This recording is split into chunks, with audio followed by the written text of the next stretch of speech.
उनको अगर किसी ने वास्तव में धरातल पर उतारा, देश के प्रधानमंत्री नरेंद्र मोदी जी के आशीर्वाद से हरियाणा के बहुत ही यशस्वी मुख्यमंत्री आदरणीय मनोहर लाल जी, भारतीय जनता पार्टी के हरियाणा प्रदेश के प्रभारी, त्रिपुरा के पूर्व मुख्यमंत्री आदरणीय विप्लव देव जी और भारतीय जनता पार्टी के हमारे बहुत ही यशस्वी प्रदेश के अध्यक्ष पूर्व में रहे मंत्री, वर्तमान में सांसद, बहुत जिन्होंने जमीनी स्तर से लेकर के और भारतीय जनता पार्टी को यहां तक पहुंचाने में अलग अलग अपनी भूमिका निभाई, ऐसे आदरणीय प्रदेश अध्यक्ष नायब सैनी जी, इस रैली के संयोजक और जिन्होंने, जैसे आदरणीय दादा रामकुमार गौतम जी कह रहे थे, चौधरी बंसीलाल के बाद अगर सबसे ज्यादा इस क्षेत्र की जिसने सुध ली, ऐसे यहाँ के लोकप्रिय विधायक, सरकार में मंत्री हमारे भाई जेपी दलाल जी, यहाँ के सांसद आदरणीय चौधरी धर्मवीर जी और मंच के ऊपर उपस्थित डिप्टी स्पीकर रणबीर गंगवा जी, डॉक्टर बनवारी लाल जी, उपस्थित सांसद आदरणीय वत्स जी, रामचंद्र जांगड़ा जी, सभी विधायकगण, पूर्व विधायकगण, यहाँ खापों के हमारे सीनियर साथी और विधायक सोमवीर सांगवान भी उपस्थित हैं और उपस्थित प्रेस के मित्रों, बहुत ही सम्मान के योग माताओं, बहनों, बुजुर्गों, नौजवान साथियों, आज ये रैली जो है ये उधर भिवानी तक जाम नहीं टूट रहा, उधर सिवानी तक जाम नहीं टूट रहा और बीच में भी इसी प्रकार का बीच की सड़कों पे माहौल है। तो मैं आदरणीय हमारे साथी जेपी दलाल जी को इस बात की बहुत बहुत बधाई देता हूं और आप सब लोग, क्योंकि लंबे समय के बाद एक इस प्रकार के मुख्यमंत्री हरियाणा प्रदेश को मिले हैं जिन्होंने वास्तव में जिस प्रकार से चौधरी चरण सिंह छोटे किसान की, गरीब मजदूर की चिंता करते थे और वो कहते थे किसान को कि मेरे भोले भाले किसान, ये दो बातें ले जान, एक पढ़ना लिखना ले सीख और एक दुश्मन ले पहचान। आपसे मैं बताने के लिए आया हूं कि आप इस बात को अगर गौर करोगे तो समय समय पर जो किसान को भटका करके, किसान को बुला करके, उसको गुमराह करके उसके वोट लेते रहे, वो समय अब आगे नहीं आना चाहिए। और चौधरी चरण सिंह छोटे किसान की जिस प्रकार से चिंता करते थे, आज वास्तव में उसकी चिंता जैसे मनोहर लाल जी करते हैं, अंत्योदय की करते हैं, गरीब से गरीब व्यक्ति का भला किस प्रकार से हो, इस बात की चिंता करते हैं। तो आज बड़ा अच्छा दिन हम सब लोगों के लिए है। मैं केवल दो बात कह करके अपनी बात को समाप्त करूंगा। अब जो छोटी हो गई है, किसानी छोटी हो गई है, किसान छोटा हो गया है, आप सब लोगों से, सब किसान भाइयों से मैं आग्रह करना चाहता हूं कि नए तकनीक की खेती अगर आप लोग अपनाओगे, नए तरीके से अगर खेती आप लोग करोगे, तो निश्चित रूप में आज छोटा किसान बड़े बड़े औजार लेकर के घर के अंदर खड़ा कर देता है, लेकिन दूसरी तरफ मुख्यमंत्री जी कहते हैं छोटा अगर किसान है, सहकारी खेती कीजिए, मिल करके खेती कीजिए, क्योंकि किसानों के माध्यम से जो हमारे सहकारी बैंक बने थे, आज किसान को सबसे ज्यादा अच्छी सेवा दे रहे हैं कि नहीं दे रहे हैं, दे रहे हैं कि नहीं दे रहे हैं। जैसे वो सहकारी बैंक हमने बनाया था, उसी प्रकार से मुख्यमंत्री जी का सपना है कि किसान मिल करके, कई किसान मिल करके साधन संसाधन अपना इकट्ठा करें और जो लागत मूल्य है, प्रधानमंत्री भी चाहते हैं कि किसान की लागत मूल्य कम हो। अगर मिल करके खेती करोगे तो लागत मूल्य कम होगी और भाई अगर फिर भी कहीं को रेट वेट में कोई कमी आएगी तो भावांतर भरपाई देने वाले मुख्यमंत्री हमारे बीच में मनोहर लाल जी के रूप में उपस्थित है।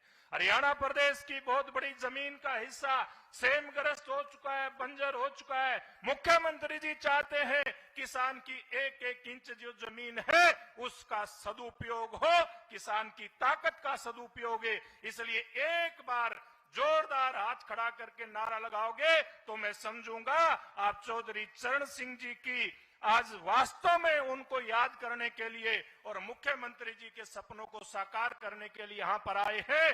भारत माता की। आपका बहुत बहुत धन्यवाद। धन्यवाद भाई साहब, बिल्कुल सही कहा आपने। अब मैं आमंत्रित करता हूं भारतीय जनता पार्टी में जिन्होंने मंडल अध्यक्ष से लेकर के प्रदेश अध्यक्ष तक का सफर तय किया। आपने युवा मोर्चा के सामान्य कार्यकर्ता पर मंडल अध्यक्ष के तौर पर काम शुरू किया, भारतीय जनता युवा मोर्चा के प्रदेश अध्यक्ष रहे और बीजेपी के अंबाला के जिला अध्यक्ष रहते हुए आपने विधानसभा का चुनाव जीता और हरियाणा प्रदेश के अंदर सरकार में मंत्री बने। वर्तमान में मेंबर ऑफ पार्लियामेंट और हरियाणा प्रदेश के यशस्वी प्रदेश अध्यक्ष आदरणीय नायब सिंह सैनी को वहां और भारतीय जनता पार्टी के इन कार्यकर्ताओं को, इन किसानों को अपना संबोधन दें। आदरणीय नायब सिंह सैनी जी। भारत माता के, भारत माता के। चौधरी चरण सिंह अमर रहे, चौधरी चरण सिंह अमर रहे। मंच पर विराजमान हरियाणा प्रदेश की जन जन की आवाज, हरियाणा के किसान के मसीहा, गांव गरीब की आवाज, परम आदरणीय मनोहर लाल जी, हरियाणा प्रदेश के लोकप्रिय मुख्यमंत्री, मंच पर विराजमान भारतीय जनता पार्टी हरियाणा प्रदेश के प्रभारी, त्रिपुरा के पूर्व मुख्यमंत्री आदरणीय विप्लव देव जी,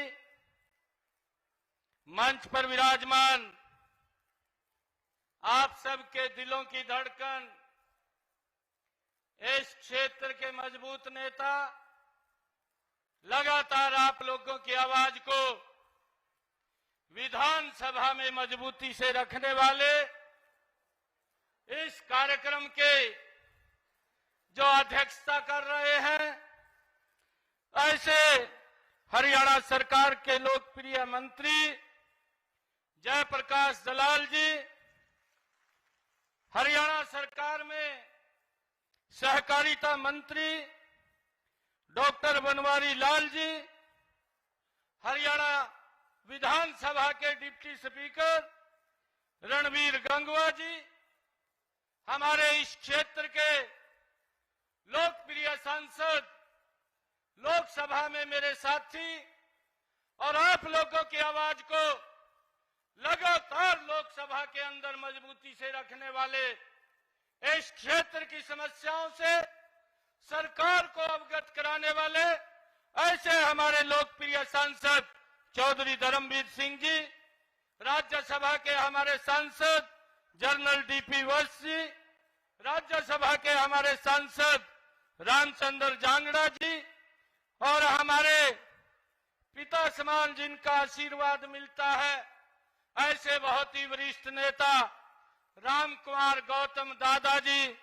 जो यहाँ के क्षेत्र के विधायक हैं, हमारे भिवानी से विधायक घनश्याम सराफ जी, विशंबर वाल्मीकि जी, शोवीर सांगवान जी, हमारे सभी विधायक, आदरणीय सुभाष बराला जी जो किसान आयोग के हमारे चेयरमैन भी हैं और हमारे जिला के लोकप्रिय अध्यक्ष शंकर धूपड़ जी, मंच पर विराजमान सभी नेतागण और सभी पत्रकार छायाकार मित्रों और उधर मंच के ऊपर बैठे हुए सभी पार्टी के पदाधिकारी और नेतागण और सामने बैठे हुए आज ऐसे तपस्वी व्यक्ति के दिवस के अवसर के ऊपर हम एकत्र आए हैं जिनका पूरा का पूरा जीवन वो किसान की खुशहाली के लिए लगा है। ऐसे आदरणीय चौधरी चरण सिंह जी उस के जन्म दिवस के ऊपर एकत्र भिवानी जिला के मेरे बहुत ही मान और सम्मान के योग सभी पिता समान बुजुर्गों, मातृशक्ति, युवा साथियों, आप सबको मैं दोनों हाथ जोड़ करके प्रणाम करता हूं। आप सबका दिल से धन्यवाद करता हूं। यह हमारा सौभाग्य है कि आज ऐसे महापुरुषों को याद करने का जो अवसर दिया है वो हरियाणा प्रदेश के लोकप्रिय मुख्यमंत्री मनोहर लाल जी ने दिया है, जो किसान की चिंता करते हैं, जो हमारे पूर्वजों ने एक रास्ता दिखाया उस रास्ते को आगे बढ़ाने का काम कर रहे हैं, जिनकी सोच थी, चाहे चौधरी चरण सिंह जी थे, चाहे चौधरी छोटू राम जी थे, जो किसानों के मसीहा थे, दिन रात किसानों की चिंता करते हुए उनको आगे बढ़ाने का काम करते थे। आज मनोहर लाल जी के रूप में पहली बार मैं देखता हूं कि आज किसानों की चिंता करते हुए कि उनको दिक्कत न आए, उनकी इनकम बढ़े, उसके लिए मनोहर लाल जी की सरकार काम कर रही है, दिन रात काम कर रही है। और हमारी दोनों की दो सरकारें नरेंद्र मोदी जी और मनोहर लाल जी के नेतृत्व में मजबूती से आगे बढ़ाने का काम कर रही है। मुझे खुशी है, मैं आप लोगों को बताना चाहता हूं, क्योंकि सुबह से 10 बजे के आप लोग बैठे हैं, मैं 2-3 बातें आप लोगों के बीच में बताना चाहूंगा, क्योंकि हमारी सरकार ने, आदरणीय मनोहर लाल जी ने जो काम किए हैं, मैं अगर देखता हूं, आदरणीय मुख्यमंत्री मनोहर लाल जी ने लगातार हरियाणा के किसानों को जो गन्ने का भाव दिया है, 386 रुपया क्विंटल गन्ने का भाव बढ़ा करके देने का काम ये मनोहर लाल जी की सरकार ने मेरे हरियाणा प्रदेश के किसानों को किया है।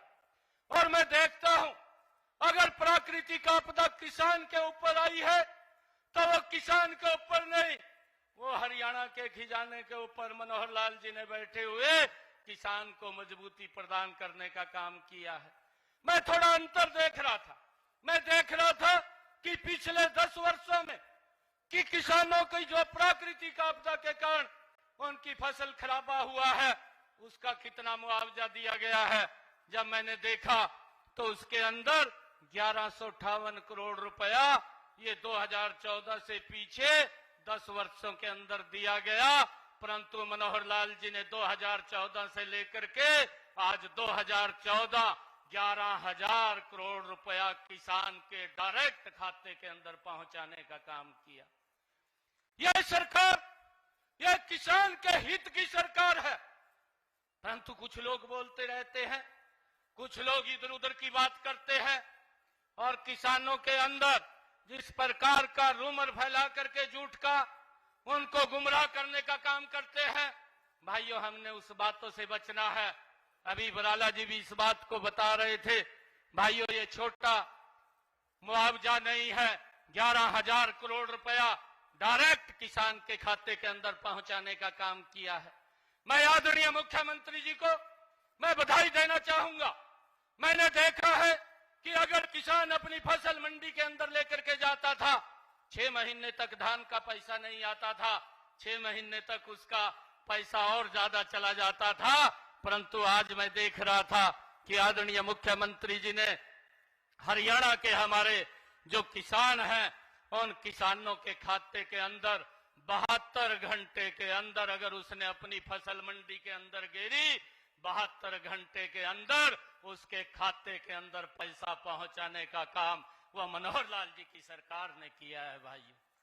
और मुझे खुशी इस बात की भी है, अगर 72 घंटे से 73 घंटे हो जाते हैं तो उसका ब्याज लगा करके भी मनोहर लाल जी वो किसान के खाते के अंदर पहुंचाने का काम करते हैं।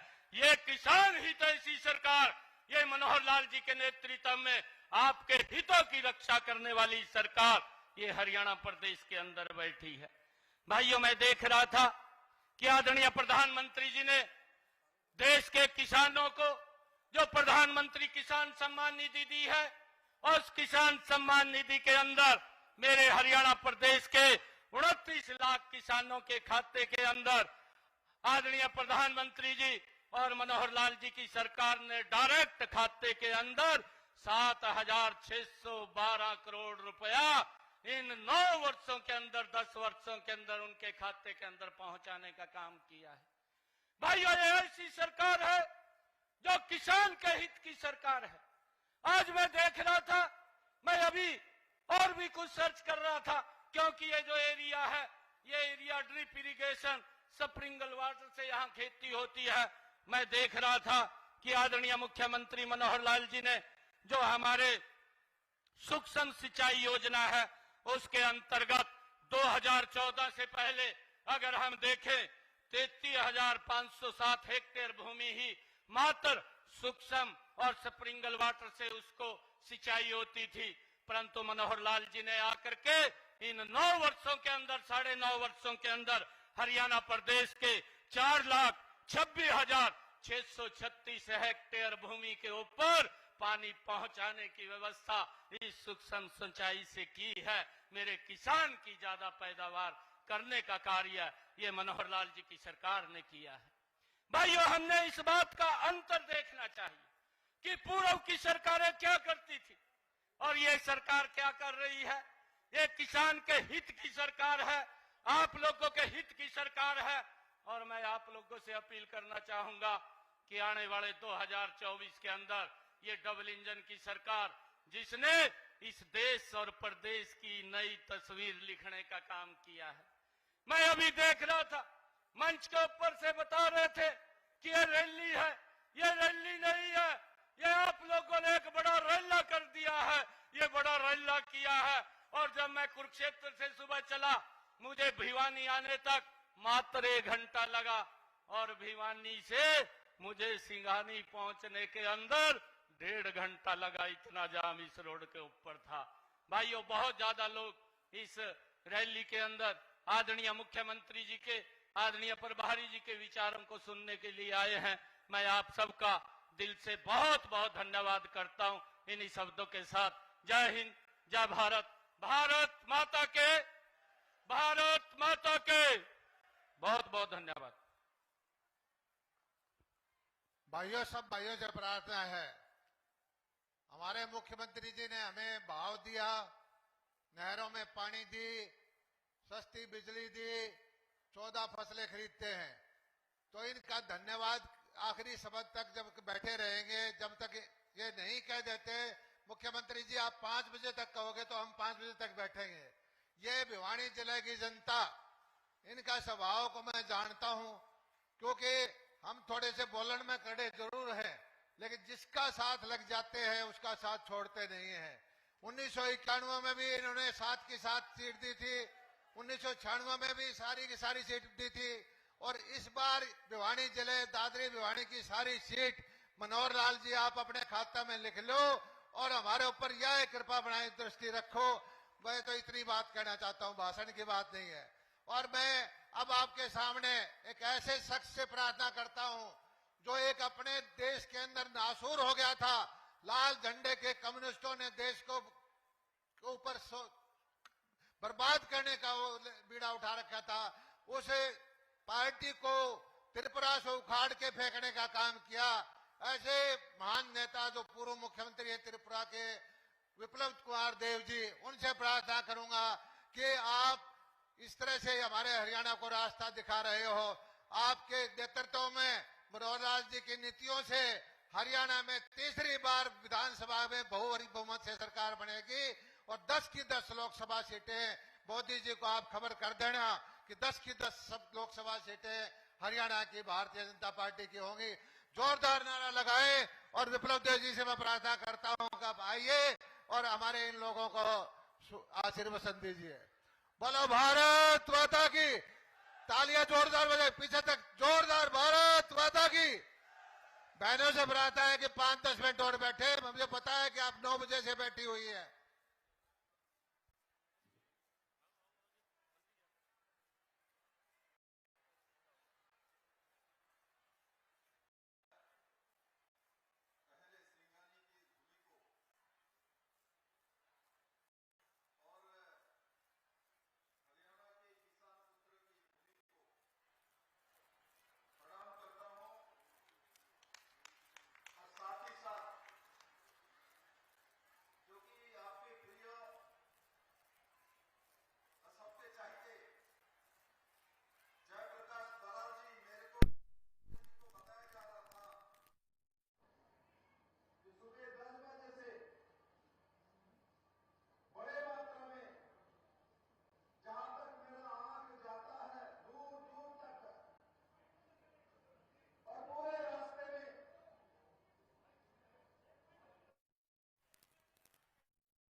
मेरा माइक बंद था इसलिए आवाज नहीं जा रहा था, ऐसा मुझे बताया जा रहा था। किंतु मैं इस भूमि के लोगों को जानता हूं, आवाज तो मेरा इनके दिल में है। और मेरे मित्रों, जिसके बारे में जेपी दलाल जी के बारे में मैं बोल रहा था, मुझे और मुख्यमंत्री जी को बताया जा रहा था, जो सुबह 10 बजे से यहां बैठे हैं, इसका मतलब घर से 8 बजे निकले हैं। मैं कहता हूं कांग्रेसियों को, बाकी सब पार्टियों के नेताओं को, आके देख लो सिंगवानी से, भिवानी से, लोहर से, जो हरियाणा के जो जवान किसान और महिला नौजवान किस मजबूती से खड़ा होता है और किस मजबूती से डांट के सामने रहता है।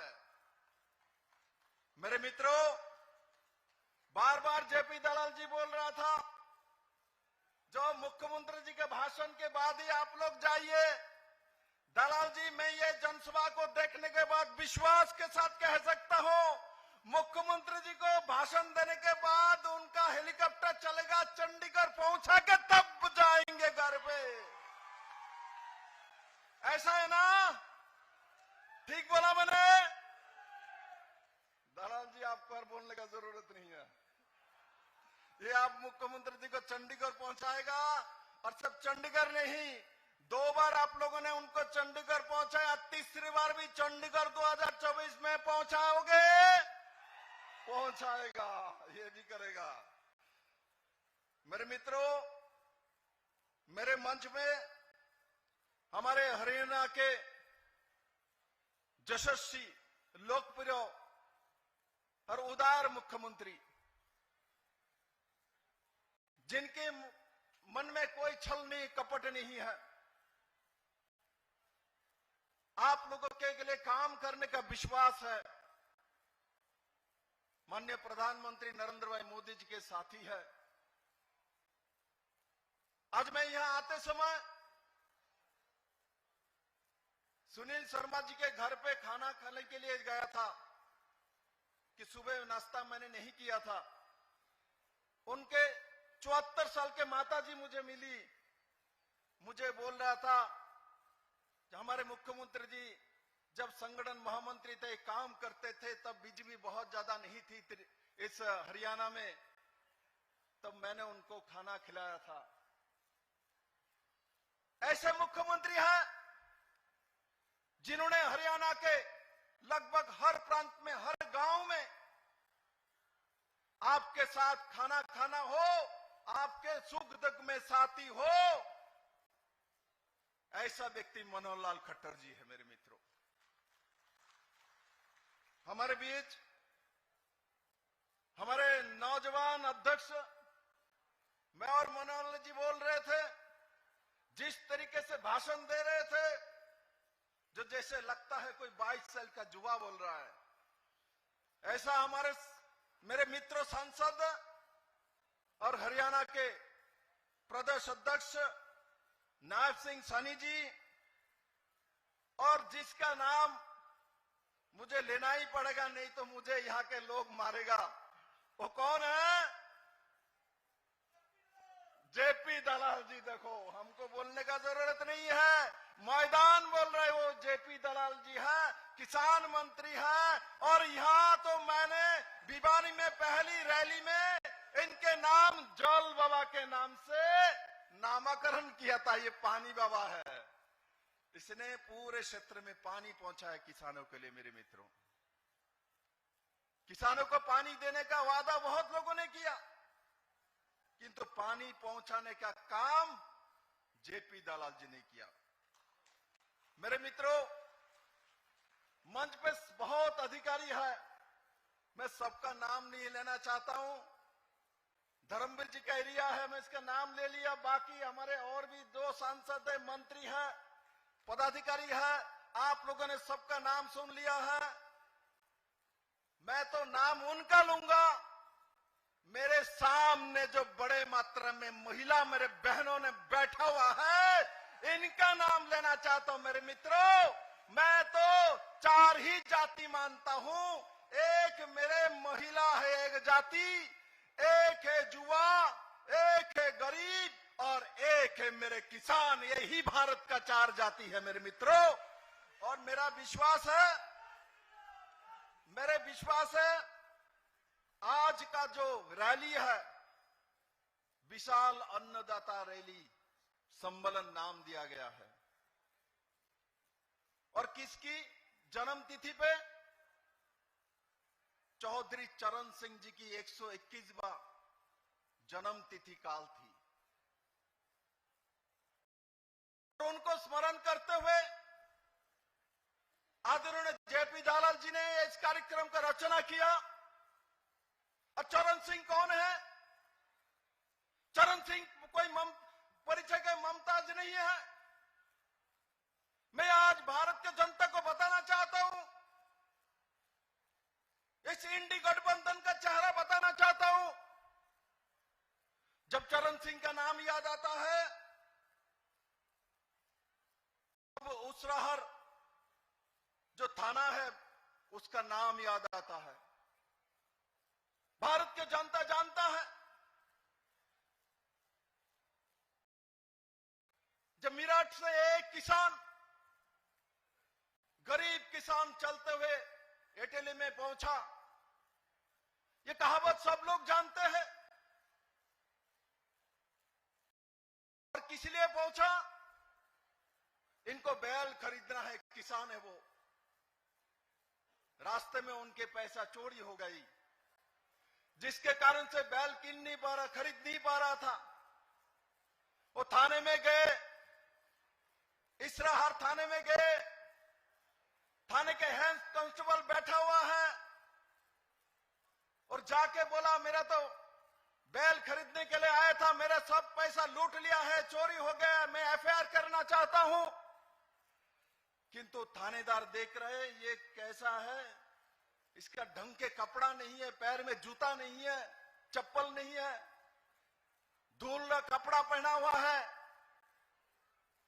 और तब वो एफआईआर करने के लिए तैयार नहीं, उनको फटकार लगा रहा था। उसके बाद उस गरीब किसान ने जब उनको थोड़ा सा दिलासा दिया, तब उनको लगा दिन में एक कस्टमर आया है। तब बोला, मुझे रिश्वत दोगे तब मैं आपका एफआईआर लॉन्च करूंगा। तब बोले ठीक है, एफआईआर लॉन्च करो, लिखो। उसने लिखा। लिखने के बाद गरीब किसान को बोलता है, उसमें सिग्नेचर करो। सिग्नेचर तो जानता है किसान कर नहीं पाएगा, बोले थंबा लगाओ। तब वो गरीब बेचारा अपने पॉकेट में हाथ देता है, ढूंढ के निकालता है, एक सील निकालता है। उसके बाद सील लगा के उसके बाद उसमें अपना हस्ताक्षर करता है। और कागज जब देखता है, उनका कागज जब सामने करता है, जब हेड कांस्टेबल थाने के पूरे पुलिसकर्मी देखता है, वो किसान और कोई नहीं है। वो कौन है? चौधरी चरण सिंह है। और जो होना, चरण सिंह जी ने उस समय पूरे थाने को सस्पेंड कर दिया था, वो किसान पुत्र है। और उस किसान पुत्र को सत्ता से हटाने वाला कोई नहीं थे। ओबीसी समाज के सबसे बड़े नेता जो प्रधानमंत्री बने थे, किसान पुत्र है। उसको हटाने वाला कौन था? ये कांग्रेस ने उनको हटाया था मेरे मित्रों। और ही कांग्रेसियों ने आज हमारे उपराष्ट्रपति जगदीप धनखड़ जी संविधानिक पद में बैठे हुए हैं। जैसे चरण सिंह का अपमान करके प्रधानमंत्री पद से किसान पुत्र के एक जाट पुत्र का अपमान करके निकाला गया था, ठीक वैसा ही जगदीप धनखड़ जब देश के उपराष्ट्रपति है, उनका जब नकल करके संसद में बाहर धज्जियां उड़ाया जाता है और कांग्रेस के युवराज राहुल गांधी उसका वीडियो रिकॉर्डिंग करके दुनिया के सामने रखता है। माने इन लोगों को कभी भी किसान पसंद नहीं है। किसान के कोई बेटा प्रधानमंत्री बने, किसान का कोई बेटा उपराष्ट्रपति बने, काम करे, यही उनको पसंद नहीं है। मेरे मित्रों, मैं ही बताना चाहता हूं मेरे मित्रों, मेरे भाग्य अच्छा, मैं नॉर्थ ईस्ट से आके हरियाणा में मनोहर लाल जी जैसा व्यक्ति के साथ काम करना मुझे मौका मिला है मेरे मित्रों। इस मंच पे जो लोग बैठे मैं सभी जगह में बोलता हूं, ये सब लोग मेरे से राजनीतिक तजुर्बे से बड़े हैं मेरे मित्रों। और मुझे इस प्रदेश के प्रभारी बनाया, इसलिए मैं जेपी नड्डा जी का और सर्वोपरि माननीय प्रधानमंत्री जी का धन्यवाद देता हूं। जिस भूमि में माननीय प्रधानमंत्री जी ने काम किया, जिस भूमि में मनोहर लाल खट्टर जैसा कर्मठ मुख्यमंत्री है, जिस भूमि में जेपी दलाल जैसा किसान के साहित्य में काम करने वाला मंत्री है, मैं उस भूमि को दोबारा प्रणाम करता हूं मेरे मित्रों। आज भी मैं इस भूमि से सभी मेरे जाट समाज के बंधुओं को कहना चाहता हूं। मैंने दो उदाहरण दिया, जाट समाज से दो सबसे बड़े जो व्यक्ति चौधरी चरण सिंह, इनको भी अपमान कांग्रेस ने किया। दूसरा, हमारा उपराष्ट्रपति जगदीप धनखड़ को भी अपमान करने का काम कांग्रेस ने किया, कांग्रेस के युवराज ने किया। और साथ ही साथ मैं कहना चाहता हूं, बीजेपी मेरिट में चलता है, इसीलिए विप्लव देव जैसा गरीब का किसान का बेटा मुख्यमंत्री बनते हैं, मनोहर लाल जैसा खट्टर जी का जिसका घर नहीं है वो मुख्यमंत्री बनते हैं मेरे मित्रों। और साथ ही साथ मैं ये कहना चाहता हूं मेरे मित्रों, जब हमारे बहुत सारी जाट बंधु मेरे से मिलता है, बोलता है जो जाट मुख्यमंत्री वन चाहिए तब हम बीजेपी में आ जाएंगे। मैं कहता हूं अरे एडमिशन ही लिया, पहले तो एडमिशन ले लो बीजेपी में, आके हमारे क्लास 1 में और उसमें भर्ती हो जाओ, एडमिशन ले लो, उसके बाद डिग्री की बात करो। आओ एडमिशन ले लो, मोदी जी के क्लास में आ जाओ, देखने अपने आप हम दुनिया के सामने सभी किसान को साबित करेंगे मेरे मित्रों। इसलिए मेरे सभी हरियाणा वासियों से निवेदन है, ये से कार्यक्रम स्थल से हमारे सामने एक ही लक्ष्य है, माननीय प्रधानमंत्री नरेंद्र भाई मोदी जी के नेतृत्व में देश को दुनिया के नंबर 1 देश बनाना है। और खट्टर जी के नेतृत्व में हमारे हरियाणा को तीसरी बार सरकार लाना है। और सरकार किसानों का सरकार, महिलाओं के सरकार, युवाओं के सरकार, गरीबों का सरकार, जो मैंने कहा इनका सरकार हमको चाहिए मेरे मित्रों। इसलिए कोई परिवार के सरकार बनाने के लिए भारतीय जनता पार्टी का सरकार नहीं बनता, हमारा सरकार तो गरीबों का सरकार बनता है, किसानों का सरकार बनता है। इसलिए मैं इस भूमि से सभी हरियाणा के किसानों का आह्वान करना चाहता हूं, अभी भी समय है, आपके साथ नरेंद्र भाई मोदी है, हमारे खट्टर साहब है, जेपी दलाल पूरा मंच बैठे हैं, और हरियाणा से सभी किसान आवाज उठाएंगे एक साथ, तीसरी बार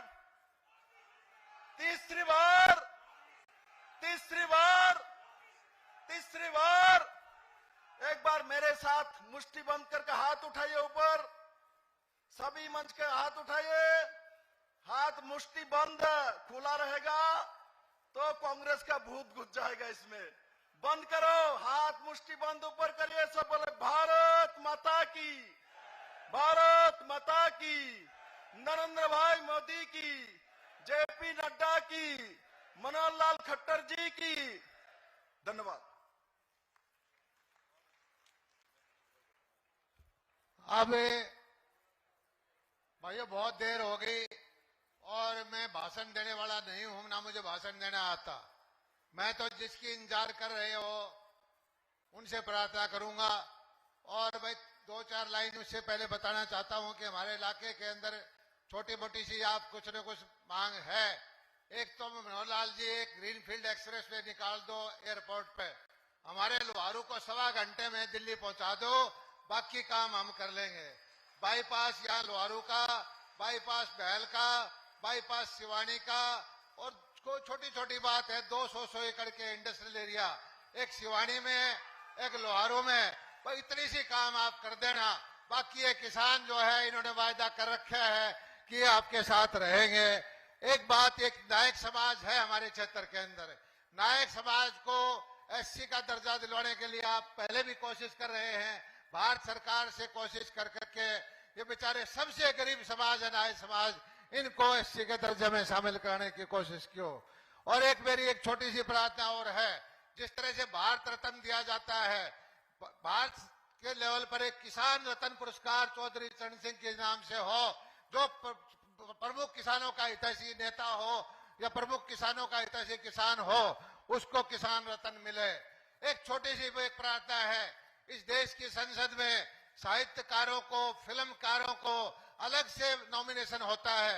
मैं समझता हूं सबसे बड़ा वर्ग किसान है, इनके लिए भी आप प्रार्थना करें कि 2 किसान 3 किसानों के लिए बगैर इलेक्शन लड़े, जो सिर्फ किसान की आवाज उठाएं, पार्टी के ना हो, उनके लिए भी कुछ न कुछ आप मांग रखें। इतनी छोटी सी बात आपके सामने रखी है। आज मनोहर लाल जी मोदी जी के सबसे नजदीकी साथी हैं, सारी दुनिया मानती है, और मनोहर लाल जी भिवानी जिले के किसान आपके सबसे नजदीकी साथी हैं।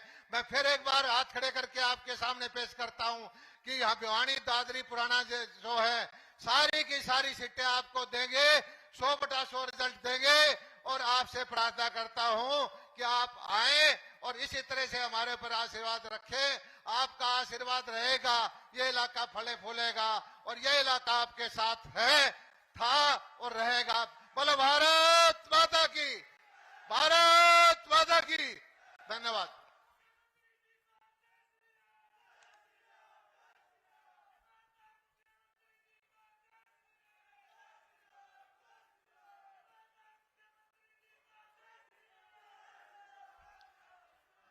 भाइयों देखो, सुबह से आप बैठे हैं, भाषण सुन रहे हैं, जयकारे बोल रहे हैं, लेकिन थोड़ा सा आनंद और लेना है तो फिर थोड़ा एक मुकाबला भी मैं कराऊंगा।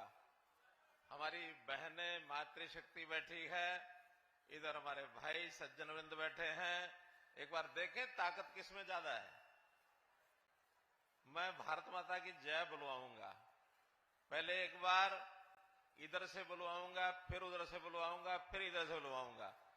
पहले हमारी बहनें माताएं जरा एक बार देखते हैं जोर से कैसे ये बोलती हैं। भाई लोग जरा चुप रहेंगे, देखते हैं आवाज किसकी ज्यादा है। ठीक है, हो जाए मुकाबला। बोलो भारत माता की। अब जरा इधर बारी है, भारत माता की। फैसला हो नहीं रहा, एक बार फिर इधर से बुलवाते हैं।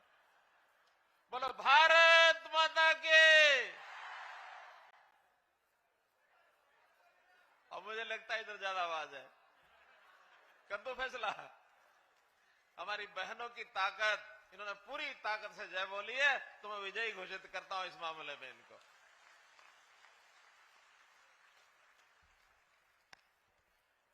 आज किसानों के मसीहा चौधरी चरण सिंह जी का आज जयंती का दिन, अन्नदाता सम्मेलन, इस कार्यक्रम का नाम सबसे पहले मैं किसानों के उस मसीहा जिन्होंने सारा जीवन किसानों के लिए लगा दिया, हमेशा हमेशा वो अमर रहे, उनको अपनी हरियाणा सरकार की ओर से मैं खुद भी चरणों में श्रद्धांजलि अर्पण करता हूं, उनका सम्मान पूर्वक अभिनंदन करता हूं। मंच पर विराजमान हरियाणा प्रदेश के हमारे पार्टी के प्रभारी, त्रिपुरा के पूर्व मुख्यमंत्री माननीय श्री विप्लव देव जी, हमारे पार्टी के युवा अध्यक्ष, कुरुक्षेत्र से सांसद, बहुत ही जमीन से जुड़े हुए, कितने ही दायित्व आपको परिचय में इनके बताए गए हैं, ऐसे हमारे भाई नायब सिंह सैनी जी, कार्यक्रम के संयोजक और किसानों की चिंता करने वाले, इतनी चिंता करते हैं अपने इलाके की और किसानों की, क्योंकि इलाके की तो विधायक के नाते करते हैं और जिनकी जिम्मेवारी है कृषि मंत्री की, उस नाते से किसानों की चिंता करते हैं। कई बार तो कुछ विषयों को लेकर के आके बैठ जाएंगे कि जब तक आप पूरा नहीं करोगे तब तक मैं उठने वाला नहीं हूं। इस प्रकार अपनी जुबान को, अपने कर्तव्य को सामने रखते हुए, अपने टारगेट लक्ष्य को सामने रखते हुए इतना पक्के इरादे के साथ काम करने वाले इस रैली के संयोजक हमारे कृषि मंत्री श्री जी.पी. दलाल जी, हमारे इस इलाके के सांसद, वो भी धुन के पक्के हैं। और कभी कभी तो बहुत विषयों में जिसकी जानकारी हमें नहीं होती है। आज भी मुझे 2 कागज पकड़ा है, नई नई चीजें, नई योजनाएं, नई व्यवस्थाएं हमको बताते हैं, हम कोशिश करते हैं उसको लागू कर दें। ऐसे हमारे चौधरी धर्मवीर जी, सरकार में हमारे मंत्री श्री बनवारी लाल जी, और जिनके इशारे से पूरी विधानसभा घूमती रहती है, जैसा वो खड़ा होने के लिए कहें तो खड़े होते हैं, बैठने के लिए तो बैठ जाते हैं। विधायकों को सब अपने काबू में रखने वाले डिप्टी स्पीकर हमारे रणवीर गंगवा जी, फौज के अंदर बहुत ही श्रेष्ठ काम करके वहां से लौटे और राज्यसभा के सांसद श्री डीपी वत्स जी, जनरल डॉक्टर डीपी वत्स जी, हमारे सांसद राज्यसभा, और इस प्रदेश में गरीबों के लिए आवाज उठाने वाले ऐसे हमारे श्री रामचंद्र जांगड़ा जी, और विधायकों में विधायक जिनका हमने भाषण सुना, दादा ध्यान किधर, पंडित रामकुमार गौतम जी, अन्य हमारे विधायक यहां सब उपस्थित हैं। जिले से भी श्री घनश्याम सराफ जी, श्री सौमीर सांगवान जी, श्री विशंबर वाल्मीकि जी, श्री घनश्याम सराफ जी हो गया, श्री पूर्व विधायक किसान मोर्चा के अध्यक्ष श्री सुखेंद्र मांडी जी, और हमारे पूर्व प्रदेश अध्यक्ष, वर्तमान में सार्वजनिक ब्यूरो के हमारे चेयरमैन और हरियाणा किसान आयोग के भी आप अभी चेयरमैन बने हैं, श्री सुभाष बराला जी, बहन सुनीता दांगी, भाई शंकर धुप्पड़ जी, जितने नाम बोल दिए वो सब जी, जो नहीं बोले इधर उधर सब बैठे हुए सब जी। ये गांव सिंघानी गांव, ये इलाका, इस इलाके के अंदर बहुत मेरा, जब मैं संघ के काम में घूमता था, बहुत ही आना जाना घूमना होता था, चाहे पहाड़ी गांव हो, गिगड़ाऊ गांव हो, बरालू हो, झांझड़ी हो, कुडल हो, आसपास के सब गांव। और वो समय था जब हम कहीं शाम को पहुंच गए और मानो उस गांव में रात को रुके, जिस रास्ते से मोटरसाइकिल लेके मैं जाता था, अगले दिन पता होता था कि वो पूरा उस सड़क के ऊपर रेत का पहाड़ उड़ के आ गया सड़क के ऊपर, अब रास्ता नहीं है, बंद हो गया है। ये उस समय की बात है, सन 82-84 की बात। रेत उड़ के पहाड़ का पहाड़ आ जाता था रास्ते में। लेकिन आज चूंकि इस किसानी की, इस खेती की जो प्रगति हुई है और पानी की व्यवस्था यहां हुई है, चाहे वो आखिर टेल तक पानी पहुंचाने की बात है, चाहे वो फुहारा सिंचाई से, टपका सिंचाई से, और खेती के इस बढ़ते हुए पगों में आज वो रेत भी नहीं हमें दिखता। आज जमीन उपजाऊ हो गई है, सोना उगलती है ही अपनी जमीन। तो इसलिए आप सब लोग बहुत बधाई के पात्र हैं। ऐसे उपस्थित सभी हमारे बुजुर्गों, नौजवान साथियों, माताओं बहनों, पत्रकार छायाकार मित्रों, इतनी बड़ी रैली, यानी देखा जाए तो आज एक रैली यहां है और एक रैली के इतने लोग सड़कों पर अभी भी हैं, अभी भी उस एक रैली के और लोग हैं। इतना बड़ा एक कार्यक्रम किया जेपी दलाल जी, आपके सब कार्यकर्ताओं का मैं अभिनंदन करता हूं, सबको बधाई देता हूं, बहुत बहुत धन्यवाद। भाइयों बहनों, जैसा बताया कि आज चौधरी चरण सिंह जी किसानों के मसीहा, हर समय किसानों के लिए सोचते थे, और वो जैसा रामकुमार गौतम जी बता रहे थे कि वो कांग्रेस में गए, लेकिन किसानों को कांग्रेस ने हमेशा कमजोर करके रखा, इनको कभी आगे बढ़ने नहीं दिया। चौधरी चरण सिंह जी आखिर देश की आजादी 1947 के बाद 20 साल लगातार कांग्रेस की सरकार रही। 1967 में उन्होंने कांग्रेस को छोड़ दिया और नई पार्टी जाके बनाई, केवल किसानों के लिए। वो वकील भी थे, किसान भी थे, हमेशा सोचते थे।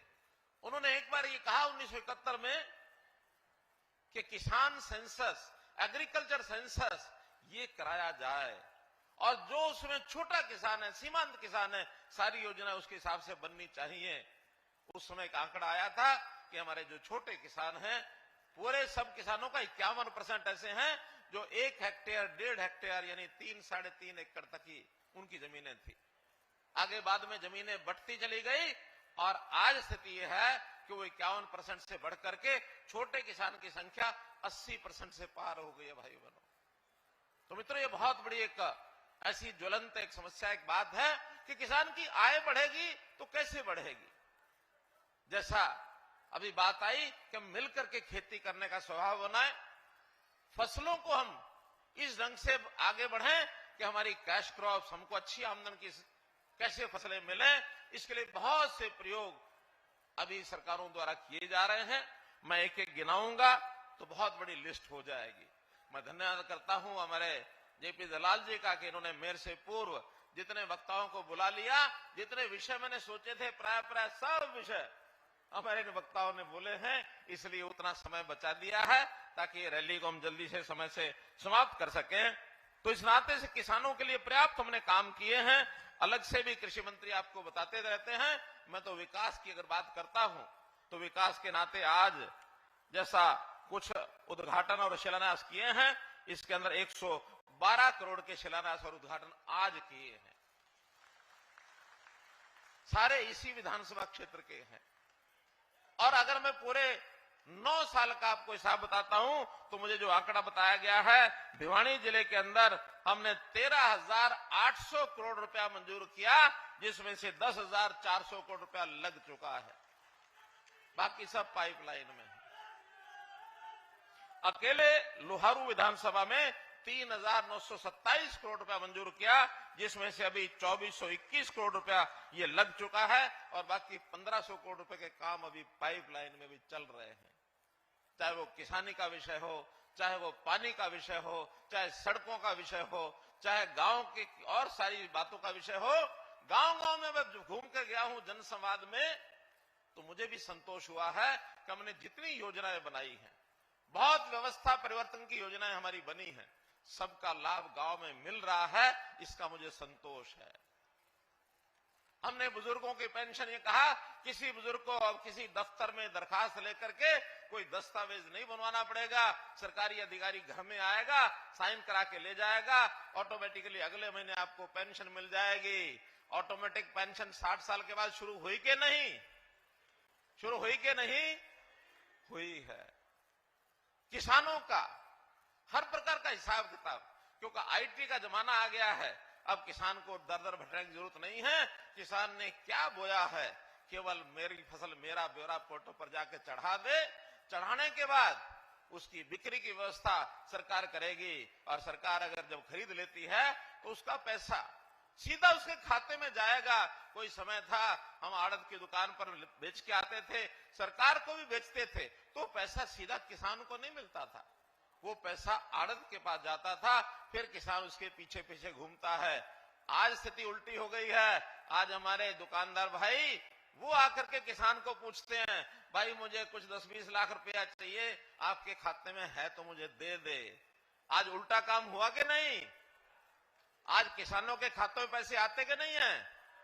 अच्छा, जो किसान यहां बैठे हैं, बिक्री का पैसा उनके खाते में आया है, ऐसे कौन कौन है? हाथ खड़े करके बताओ। सब लोगों का पता है। अभी उल्टा विषय इसलिए करना पड़ा कि किसान की आमदन बढ़नी चाहिए। किसान पहली बार लखपति करोड़पति हो गए हैं, अनाज बेचते हैं, सीधा पैसा आता है। अब हमने नए सिस्टम में क्या, खाद यानी हमारा जो यूरिया है, यूरिया का छिड़काव इस इलाके में कितना उपयोग होता होगा कितना नहीं, लेकिन जो नहरी इलाका है उसमें तो खूब उपयोग होता है। पहले पीठ के ऊपर लेकर के हम मशीन से चलाते रहते थे, फुहारा डालते रहते थे। आज हमारे जेपी दलाल जी ने यत्न करके ये कहा कि ड्रोन उड़ाओ और ड्रोन से और हम जो नैनो यूरिया वहां छिड़केंगे, ये छिड़कने का काम बहुत ज्यादा तो नहीं, लेकिन एक 15% किसान करने लग गए हैं इसको। 15% किसान अब किसी को पीठ के ऊपर अपना डब्बा रख करके और वो पंप नहीं मारने पड़ते। अब तो एक ड्रोन के अंदर दवाई डाल देते हैं और हाथ में कंट्रोल रख करके और ड्रोन चलाया जाता है। और प्रधानमंत्री जी ने कहा कि ये काम तो खेतों में जो हमारी बहनें काम करने लिए जाती है ना, आसानी से उनको थोड़ा सिखा दोगे तो आज तो बच्चे भी उसका कंट्रोल हाथ में रख करके बटन और ड्रोन को चला लेती हैं। हमारी बहनें भी चलाएगी तो उसका नाम भी क्या, ड्रोन दीदी। उस ड्रोन का नाम ही रखा ड्रोन दीदी, नमो ड्रोन दीदी। तुम्हारी हाँ, जिसको छोटा हेलीकॉप्टर कहे। अब ये आज के जमाने की चीजें हैं। तो मित्रों, कई ऐसे विषय हैं जिसकी आज मैं चिंता इसलिए नहीं कर रहा, ना आपको ज्यादा समय ले रहा। मैं तो इतना ही बताना चाहूंगा कि पिछले 5-7 दिन में थोड़ा हरियाणा का एक वातावरण अलग प्रकार का है। जिस चीज के पीछे लगी जाते हैं। अब पिछले 7 दिन से गीता जयंती के कार्यक्रम कुरुक्षेत्र में हुए, संत समाज सारा इकट्ठा हुआ, लोग भी 30 लाख से ज्यादा लोग वहां आए। लगातार मैं वहां रहा और संयोग से कल मेरा जाना हरिद्वार हो गया, तो मैं संतों के सानिध्य में कुछ 5-7 दिन लगे। आज मैं जब यहां आया हूं तो मुझे ऐसा ही लग रहा है जैसे सारे संत हैं। ये किसान भी संत से कम नहीं है। देश के लोगों का अन्न पैदा करके उनकी सेवा करना, उनका पेट भरना, ये हमारा किसान करता है। ये त्याग की मूर्ति है, ये संत ही कर सकता है। और वैसे एक बात और, पता नहीं आपको पता है कि नहीं है, चौधरी चरण सिंह जी, जो संत कबीर हमने सबने नाम सुना है, सब जयंतियां मनाते हैं। संत कबीर के अनुयायी थे और संत कबीर के अनुयायी से बहुत प्रभावित होने के नाते से उनकी बड़ी मान्यता थी कि जिस प्रकार के समभाव से संत कबीर काम करते थे, उसी समभाव से चौधरी चरण सिंह जी करते थे। उसी समभाव से हमारा किसान बंधु सब करते हैं। मैं एक बार संत कबीर जी की जयंती में चला गया तो वहां एक दोहा उनके पढ़ के उनका सुनाया गया मुझे।